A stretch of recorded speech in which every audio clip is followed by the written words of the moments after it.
lives, our economies, our wars, political process, like to act like that does matter. Let me just say something about what Luke says. Luke says is politics is where we see a lot of smoke and mirrors and bloviating. Then get out of politics.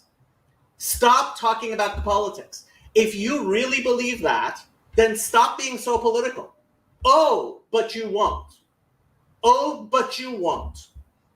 That's the point. And the people that are sitting on the sidelines right now, and I told Luke, claiming to sit on the sidelines, they don't actually sit on the sidelines. But even if they don't, they literally they will lose the country. They will lose the country to this and say, well, I don't want to get into that or whatever. Fine, and you can be that way, but I'll tell you, you're part of the problem. Mm-hmm. You are part of the problem. All it takes for evil to prevail is for good people to do nothing. Exactly. How and again, like what Jordan Peterson said, if you didn't think that you'd become a Nazi in Germany, you have to understand where things are at. And so it's so cool. See, it's so cool right now to say, oh, I'm not political, I'm above this and everything else. And it's like, okay, I can get that. And by the way, politics doesn't dominate, even though I have this be passionate, I see these things. You guys have seen me for 4.5, 5 years. It doesn't dominate my daily thinking or what I pursue most in my life. And I told my wife before this year started, I said, listen, Who is this David guy? I don't know. I mean, what are you doing here? Go away. I told her this. I said the temperature is going to get turned up on us this year. Like, this is just the start. Like, guys, you're going to try and have to pry this power out of their cold, dead hands, and they will do anything. And we haven't seen anything yet, guys. We haven't seen anything yet.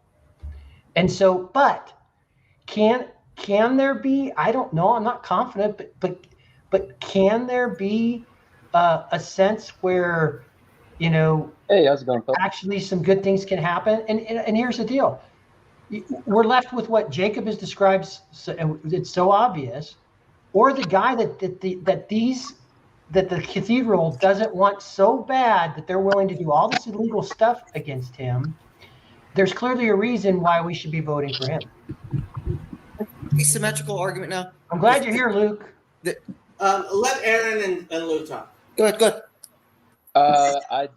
I missed a lot of what happened, so I'm kind of curious of joining the conversation. But personally, I'm kind of burnt out on politics too. That's part of the tactics. That's actually part of the tactics of the left. They make politics toxic so that good people don't get involved, so they can have the effect they want to, right? And frankly, I mean, I'm going to call out Nate on this. Remember when Nate was like, no, we don't need an organization. We don't need an organization. We don't need an organization. Who's officially the head of the estuary organization? That son of a bitch. Is it Nate? I don't know. How does that happen? You get everybody else. You're like, no.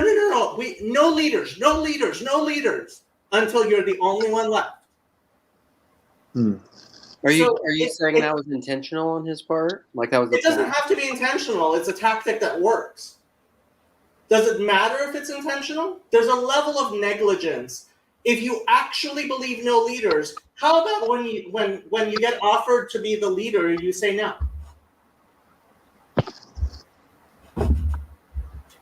Well, I think I understand the mindset of having no leaders, but it would be better if you had a leader that was just a man of the people, Oh, yeah. And that's why I think we need to pick our leaders and nominate our leaders from people who don't want to be leaders. But I'll tell you something. A person who claims to want no leaders is the person who wants to lead. Because it's the person who refuses to be led. That and the story of Korach and Moses in the Bible is perfectly this story. Korach comes and says, everybody is holy, Moses. Everybody is holy. That's what he says because he wants to be the leader. And it doesn't matter if the person realizes or not. It really doesn't. So then Sally Joe, as always, wisdom, if the hierarchy is not explicit, then it is implicit. Hierarchy is not escapable. If you deny it exists, it's just agreeing to lie. 100%, Sally. 100%. I agree with that. So, I don't know what the crackling is. I think it's Aaron. It's all Aaron's. I can log out. Oh, I muted you. You just unmute yourself when you want to talk, Aaron. So to steel man my position, as my daughter across the room just goes like this, it's like, who cares what you say? Blah blah blah blah blah. To me, leadership is more about, like everything, it's emanation and emergence. And so, like, if you insist on too much emanation, too much top down, too much picking your leaders instead of letting them naturally emerge, you're going to run into problems. You're going to try to force probably will and narratives on top of something that isn't going to work. So, like, very often, I think I agree completely with what Sally Joe is saying. There's going to be hierarchies that are going to be there no matter what. And you can acknowledge them or not acknowledge them. And sometimes you can, like, pick a leader, which may or may not be the actual leader that everybody acknowledges voluntarily on their own, which would be the true emergent leader. There is a point to offices. And this is where I'm like, Luke, don't tell me you don't believe in hierarchy. You go to an Eastern Orthodox church. There's a priest, and there's a bishop, and there's a patriarch, right?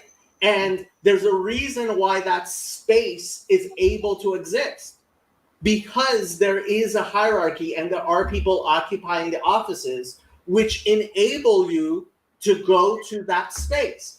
And if you are not willing to create that space, if you are not willing to chip in to be part of creating that space for others, then you're just being narcissistic. I'm sorry.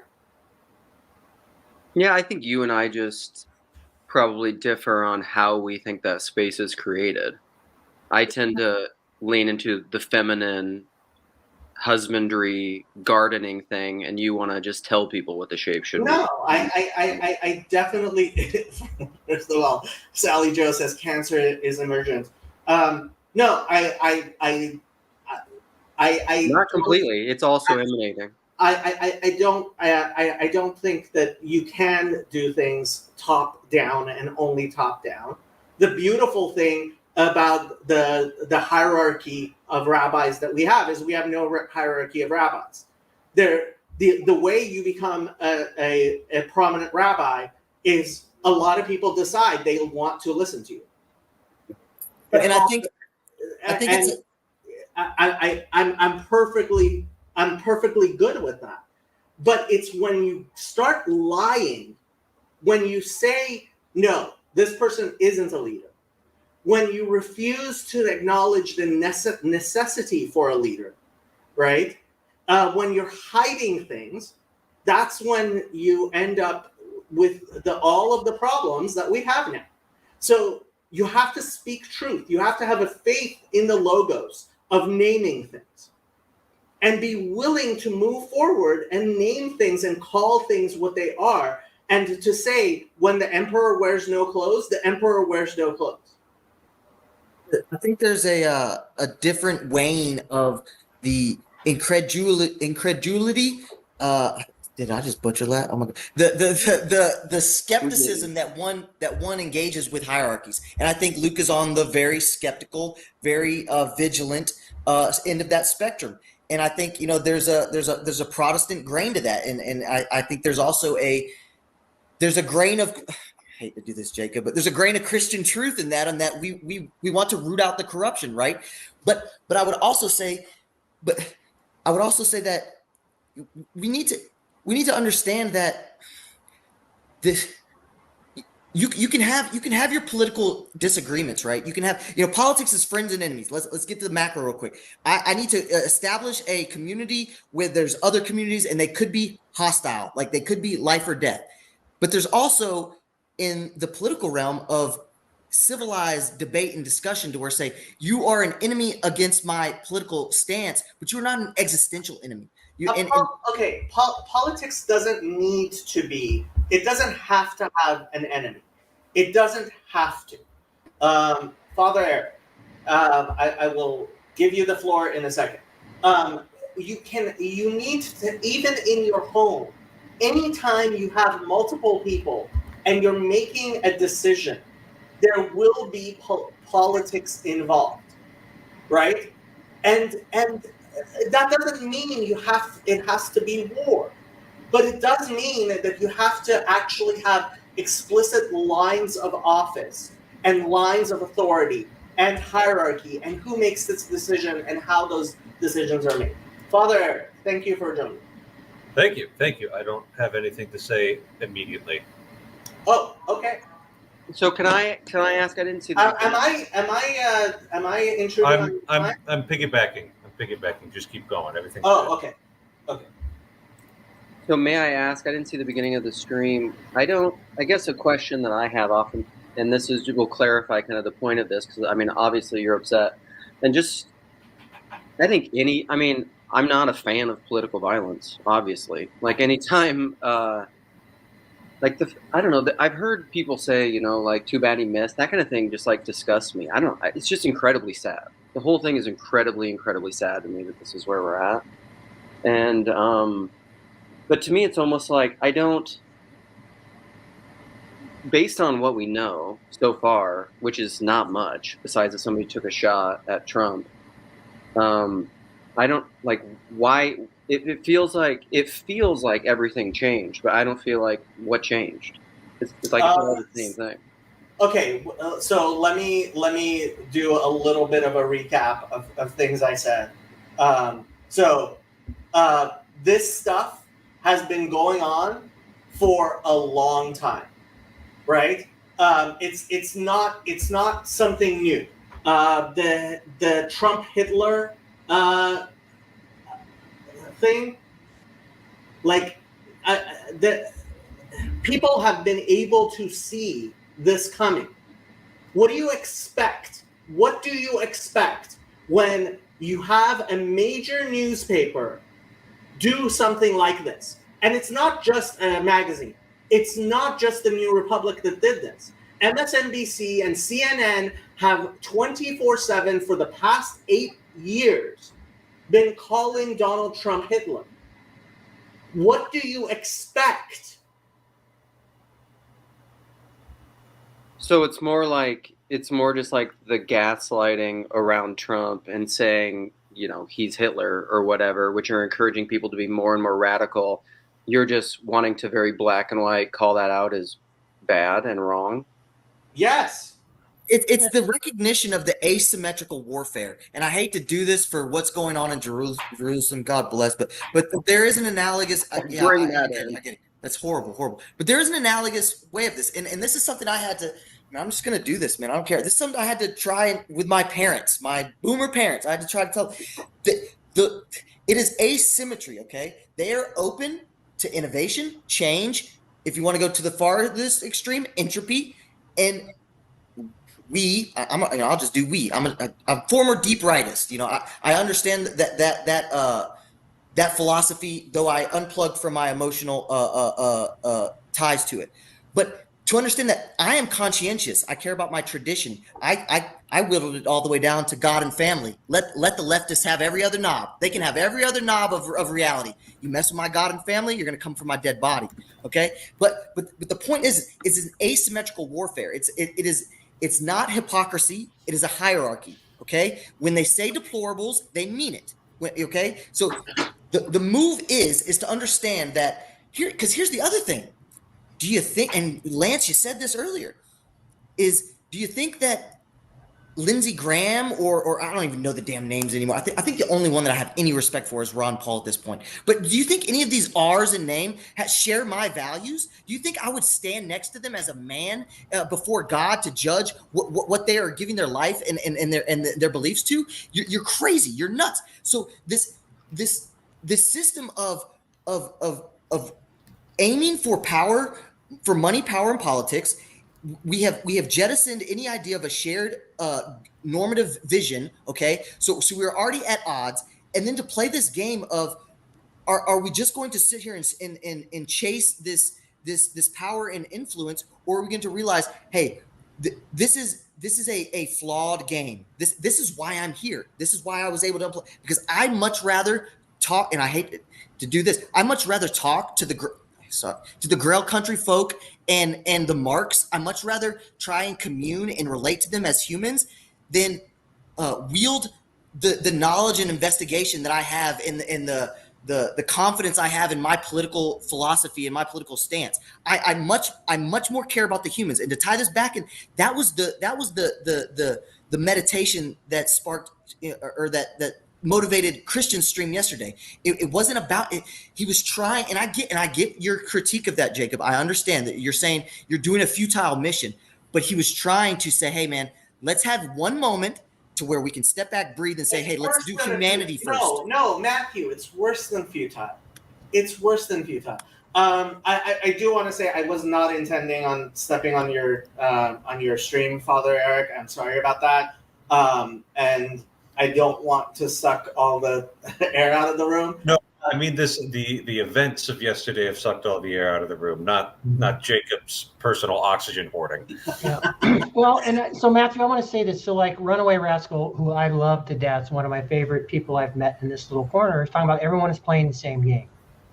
Okay, yes, at some level, but no, we are dealing, when we just listed off at the beginning, I'm sorry, what we have seen happen in the cathedral and from the people on, 98% of academia, 90% of the mainstream media, the illegal acts that they've taken across the board, we've talked about, the violence, it's this whole both sidesism is bullshit right now.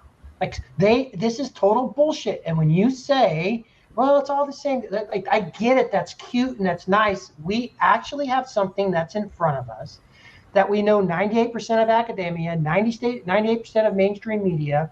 We talked about people getting murdered by left-wingers since 2016. We talked about the BLM riots. We've talked about all this stuff that's going on and what we see right now. We've been gaslit and lied to over and over and over. And we have to, at this point, and stand up against this. And if you can't see that the Democrat Party at this point is the one who is, you can see where that alignment comes. You can say, well, how could it be the Democrats? Well, look at what 98% of the journalists are. Look at what 98% of the academia is.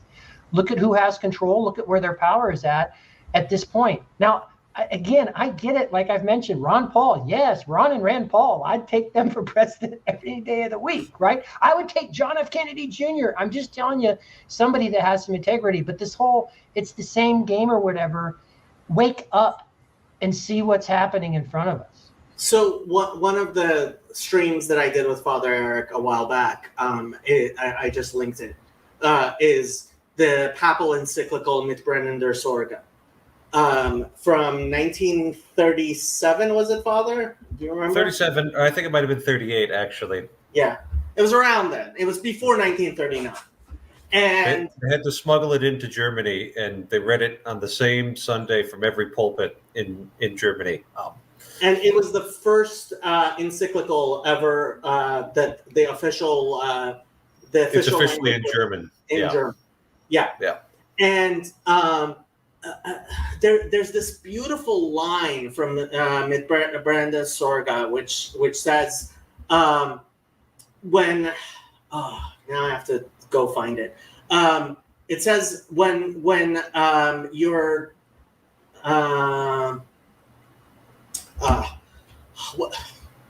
what was it? All you look for it. I've got something that's on my head right now. And it's something I actually observed on Facebook. Am I still coming through here?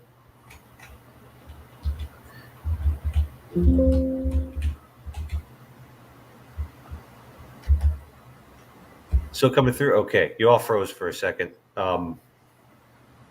Or am I the one who's freezing? We can hear you and see you. Somebody had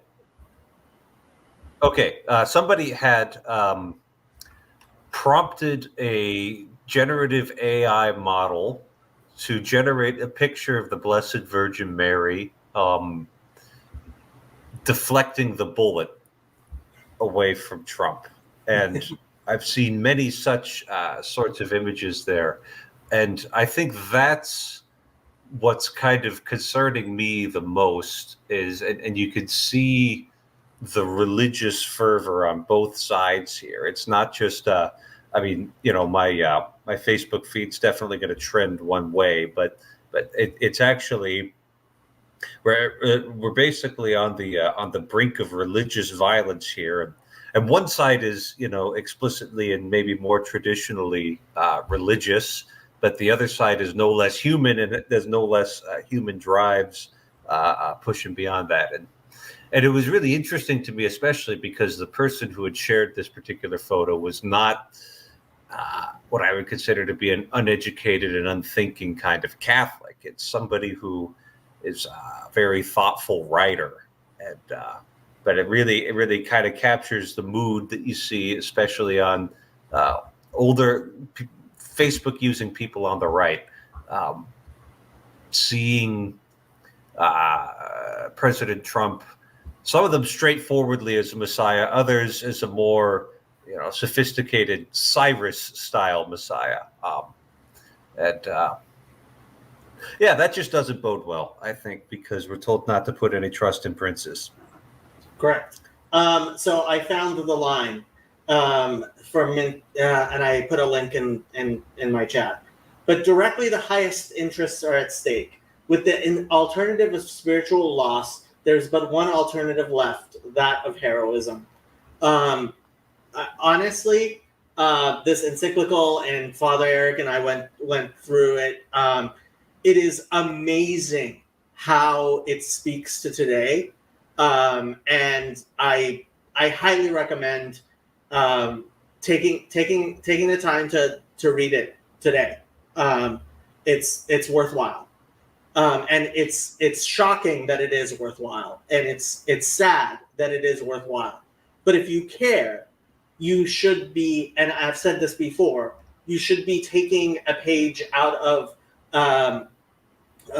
what's his name, Bonhoeffer's playbook. You need to be taking a page out of Mithbrand or Sorga. You need to be taking because look. I think we are at a time when it is a moment of heroism. We are seeing actual, and that doesn't mean that we can see, like anybody who says be on the right side of history. I want to be on the right side of history. I would be an idiot. I would be a fool to say that I know which way history will go. All I have is what the prophets tell me. That's all I have is what the prophets tell me. So I have to walk in that faith. But that faith is a faith in truth and logos and morality and civilization.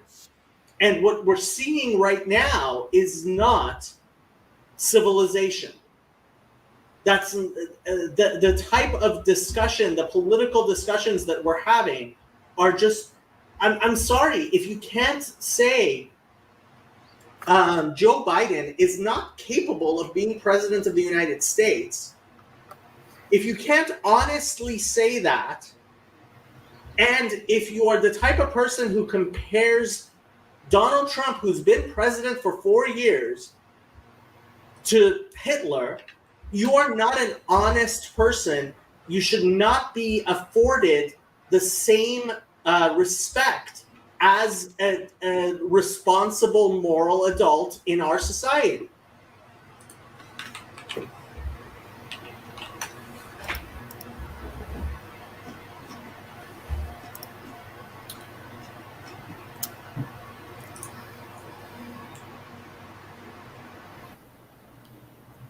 The question is who do we give the authority to kick people out of polite society to? Because that's a very a consensus. Yeah. I mean, democracy is what got us into this situation. Do you really think more democracy is going to get us out of it? I don't equate democracy with consensus. Ah, okay. I think thought leaders. Matthew, you probably muted yourself. I can't hear you. The I think consensus requires actual thought leaders, and part of developing a good consensus is recognizing thought leaders who are bad and stupid and silencing them. In terms of saying, "Shut up."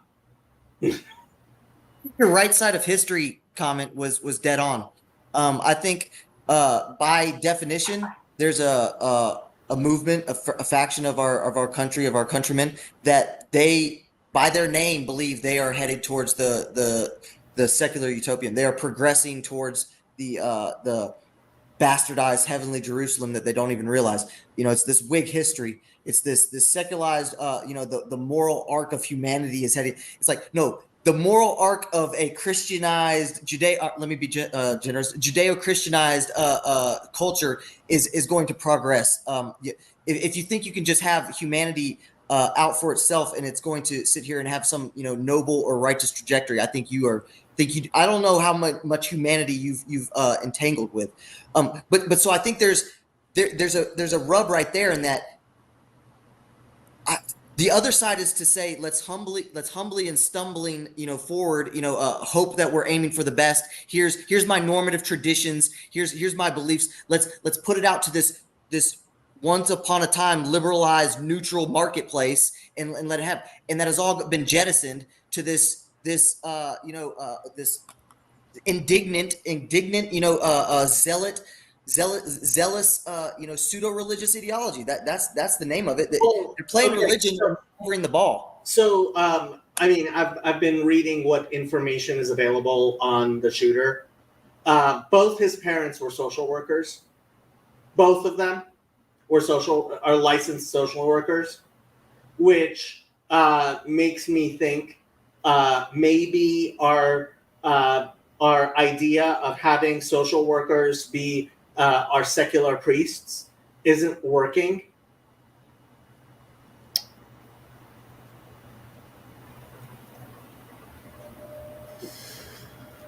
Luke, you're muted. Sorry. I have a question. If this is off track from where you want to go or whatever, just forget about it. But you were just talking about consensus versus democracy, thought leaders, and then who discerns those. And I think that's related to the stream I just did recently based on what Eric Weinstein was talking about with Terrence Howard and peer review. Because I like a lot that Eric and Brett both say, but I think both of them, like when they talk about religion as a heuristic and all that stuff, it's what they basically are saying are like, there's a lot of just like dumb plebeian people out there that just need this as like a heuristic to operate, and us smart people who know better can just be the thought leaders who really guide them in the truth of what's happening. That's more Brett than it is Eric. I agree. But then it makes me think of like the corruption that's within peer review and that whole thing and reproducibility studies. And I think that's related to, sorry, Father Eric, I respect you, but that's related to like the magisterium and the Reformation, and we are the authority, but then the authority got diminished with Gutenberg to everyone because they're like, no, we can read books for ourselves, thank you.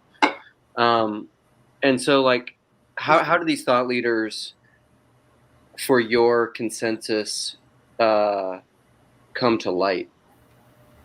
Well, I think we have to be willing to elevate thought leaders. We have to be willing to elevate thought leaders. So this is what happens in the Orthodox Jewish community.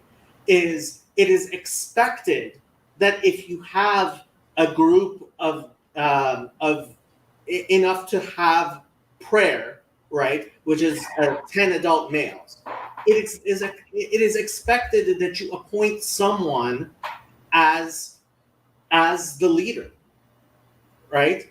And it is expected for that person to also be in relationship with somebody else who they respect, right? And to the degree that eventually it gets to, there are people who have, in a sense, nobody above them, right?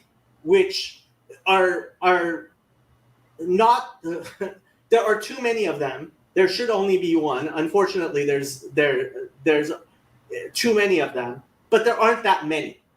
There are. It's small enough that you can count the rabbis like that on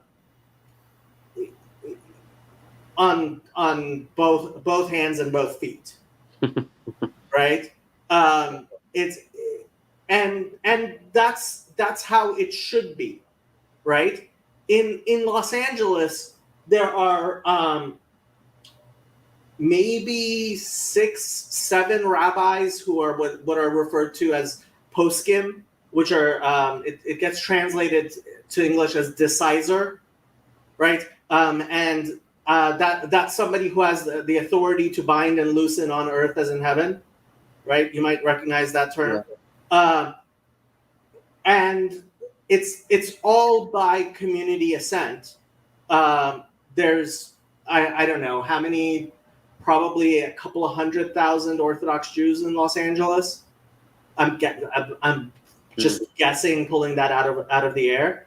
And those rabbis, most people have no idea who those rabbis are. Vast majority of people don't, but their rabbis know who those rabbis are. Right.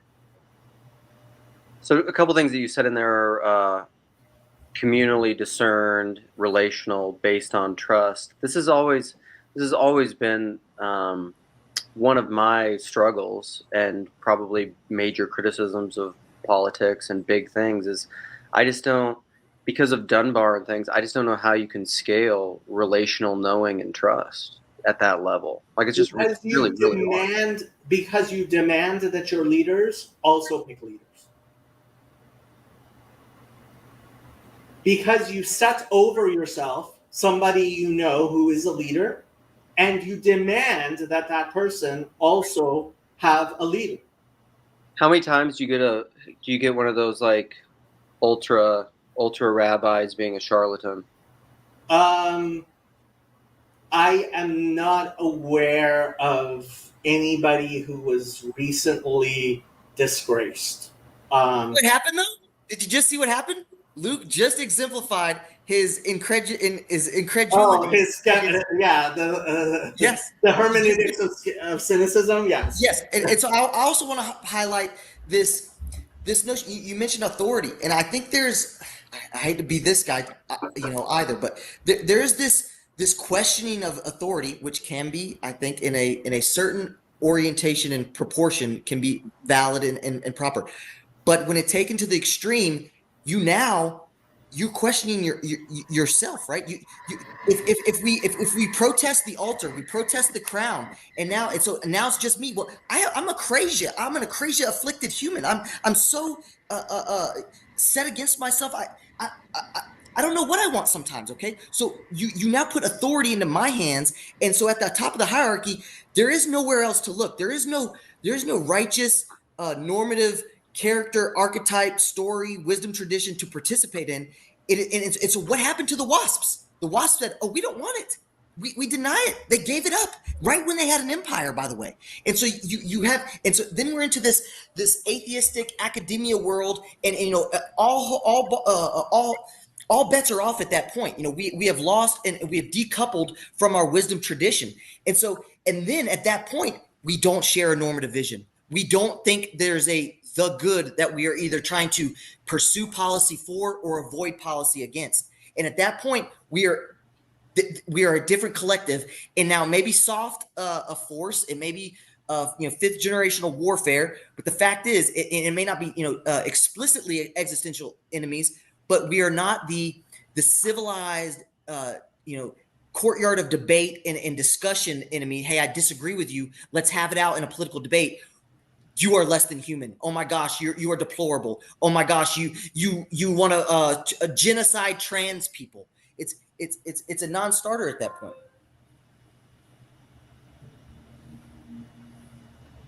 So Mark said here in the comments, I'm just wondering. So he said, like, I mean, I'm not, this isn't like a polemic, and this isn't rhetorical, but he said, like, you don't scale relational knowing, you submit to the hierarchy. It's not hard. It's actually the only way. So then essentially you're just saying things like,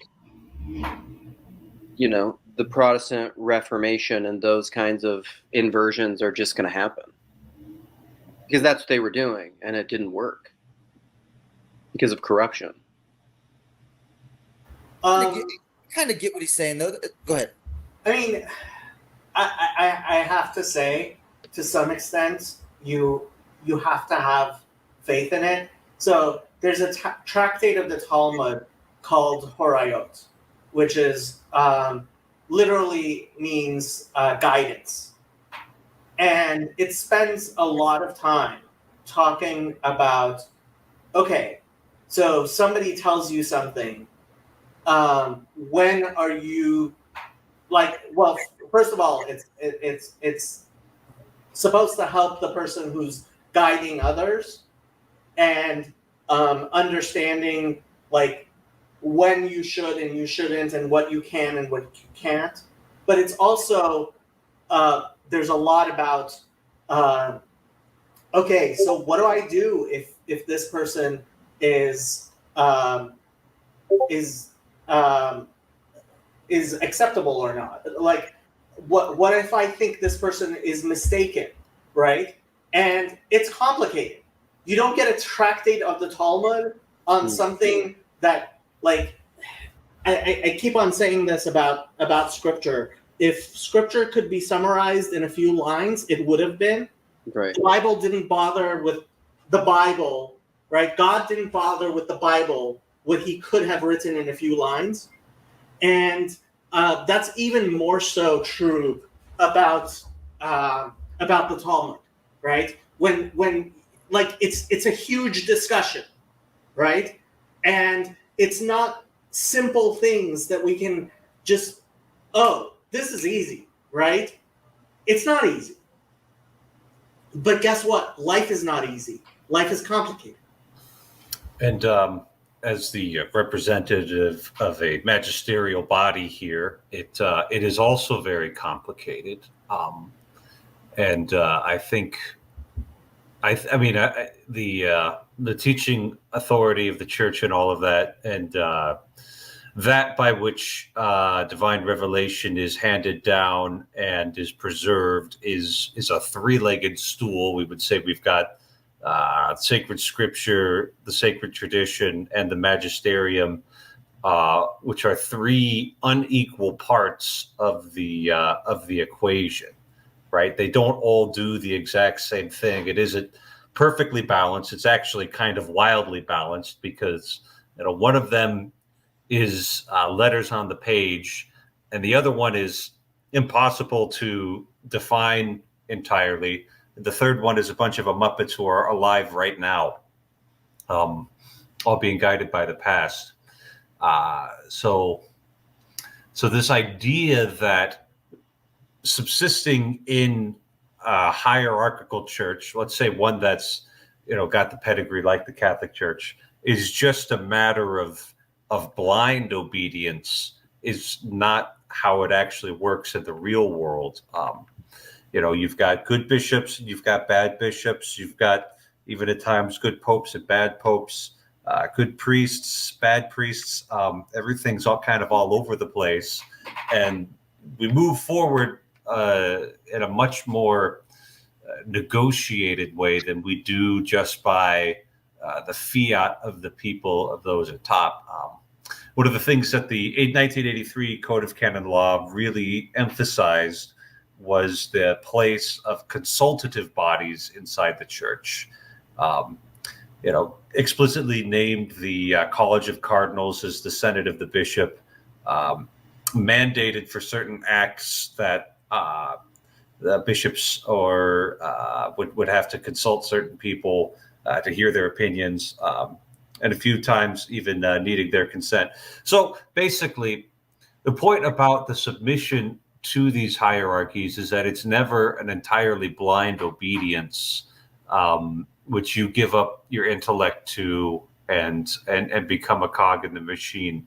At least in the United States, the diocese where I've been at, it's always a living thing that has the properties of living beings, and sometimes has the property of being kind of confused. And so I don't see there being any workable alternative to these living, breathing hierarchies, but they're always going to be maintained by imperfect men.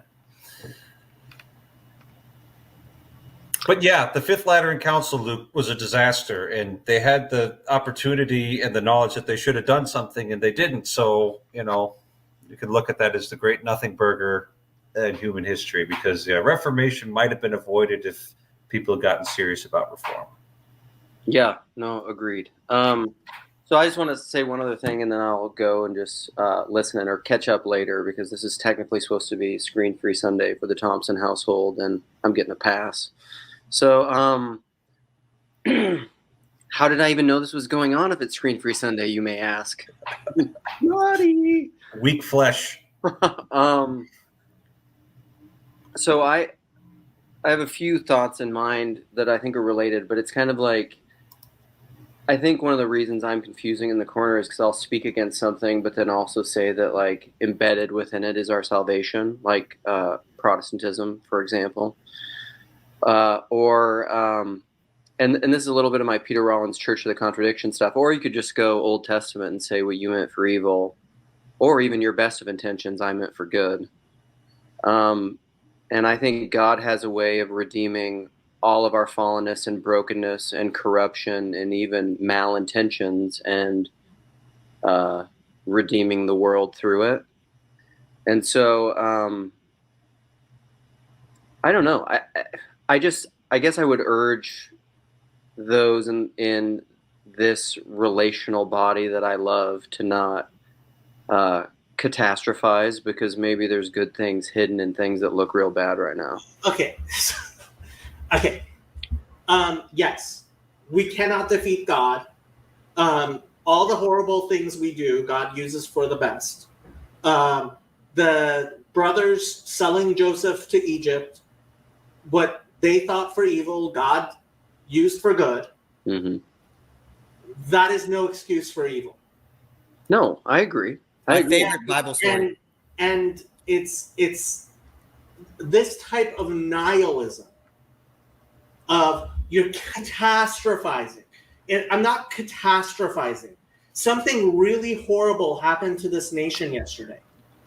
Something really horrible happened to this nation yesterday, and by the grace of God, something much, much worse didn't happen. And if you care, this should be an opportunity to take a look and say something needs to change.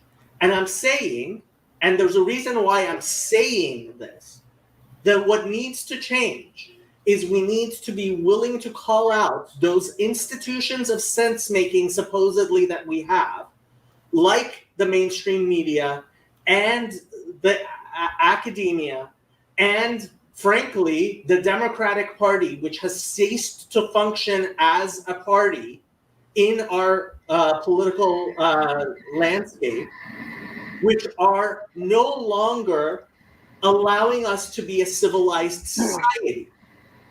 We need to dismantle mainstream media, we need to dismantle academia, and we need to dismantle the Democratic Party. So here's and maybe, but here's a difference I think between you and I, or me and Mark, is I would say we need heroes. My hero is Franz Jägerstätter. My hero is the one who doesn't stand up and confront and fight evil directly in one-on-one combat, but who I think what wins is forgiveness and loving your enemies. But those are inherently. I think Dietrich Bonhoeffer is a much better known name, and he had the guts to try to assassinate Adolf Hitler. Yeah, and that's between him and God. I wouldn't advocate for it. There's a needle to be thread here, though, because I agree with you, Luke. But you have to understand, we love philosophy in this corner, right? You have to be able to, don't want to sound patronizing. You know how much I admire you, and I know this is going to land. You have to be able to take that premise and try to push it to the furthest extent. And this becomes into, I think, Jacob, some of his wheelhouse of justified war and necessary evil. Father Eric perhaps can help me out with some of this. I think that's St. Augustine, is that we are not Christ, right? We need to embody Christ. We need to participate in the story. We are not Christ. I cannot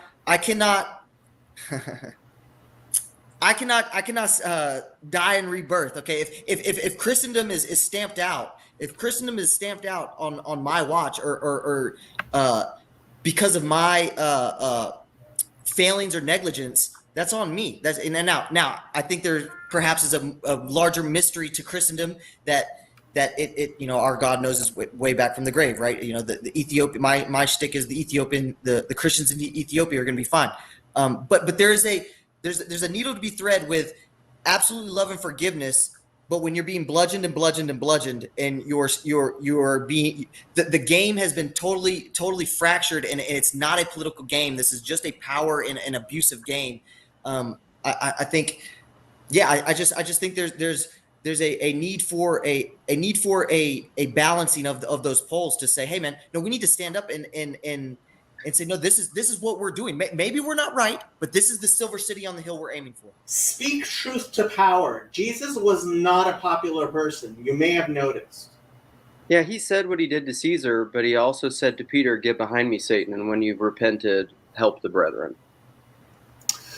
So in terms of the proposed, say, action of, if I'm summarizing this, good night, Luke,